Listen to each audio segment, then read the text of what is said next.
You remember Tayshaun Prince? Prince was a lanky jack-of-all-trades wing for the great Pistons teams of the mid to late 2000s. And, for about 12 years, he was also the owner of the best block in playoff history. While that team only won one championship, they were a consistent winner, and over the next 4 seasons from '05 to '08, they would make one more finals and 3 more conference finals. Prince was effective in his role, but was never the most popular player on those teams. In fact, in 2006, after a 42-9 start, every other Pistons starter was voted to the All-Star game. Despite that, he was still a very important player for them.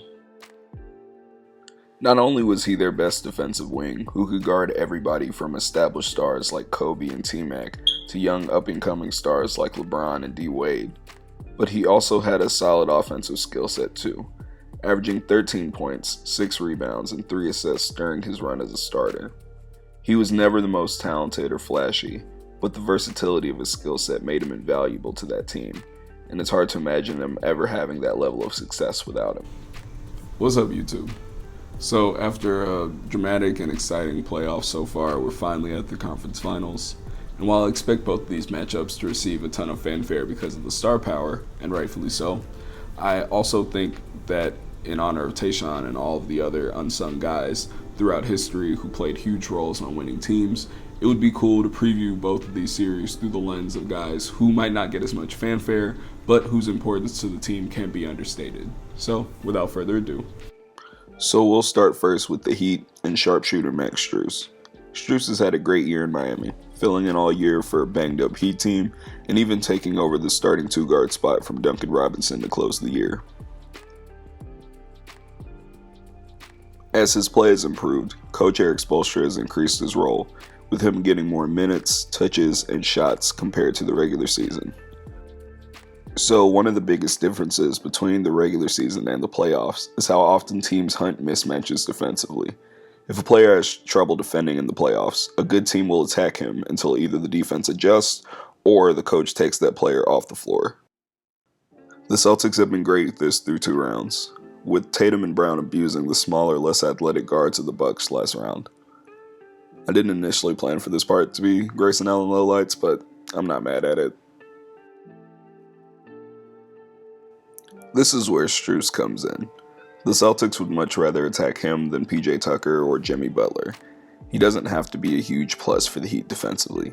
Just being good enough to not be played off the floor would be a huge win for them, and they desperately need the spacing he provides to get the most out of both Butler and Bam Adebayo. For the Celtics, I think Robert Williams is the answer here.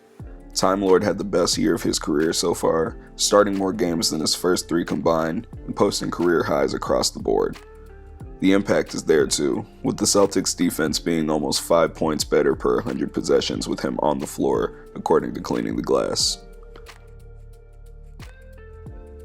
The Celtics defense has a ton of athletic, switchable wings, and Al Horford is still great defensively in his own right, but Williams is by far the best rim protector on this team. This will definitely prove important against a Heat team that's averaging almost 47 points in the paint over the first 2 rounds of the playoffs. Offensively, I think he can shine on the offensive glass. Williams finished 5th in the league in offensive rebounds per game during the regular season at almost 4 a game, and he's kept it up during the playoffs, where he's averaging almost 3. While the Heat's defensive versatility is great, their switch-heavy defense and smaller front court can be vulnerable at times on the offensive glass.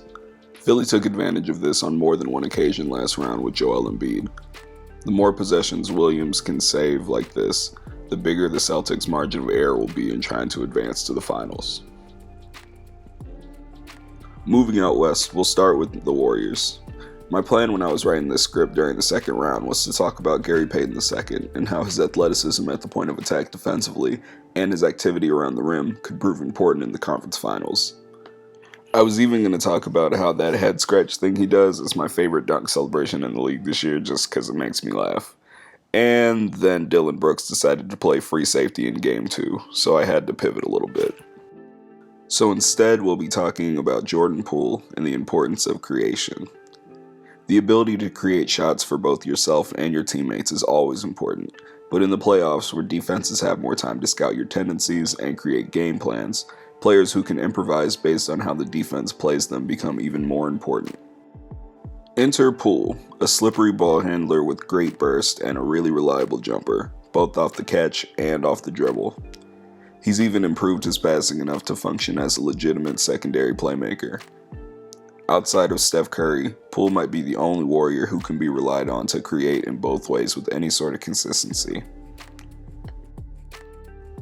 The question with Poole is twofold. After a quasi-all-star series against the Nuggets in the first round, he came back down to earth against a more physical, more athletic Grizzlies defense. Will he be able to regain form against another elite defense? Also in that Grizzlies series before his injury, Ja Morant found a lot of success isolating against Poole, who struggled mightily to stay in front.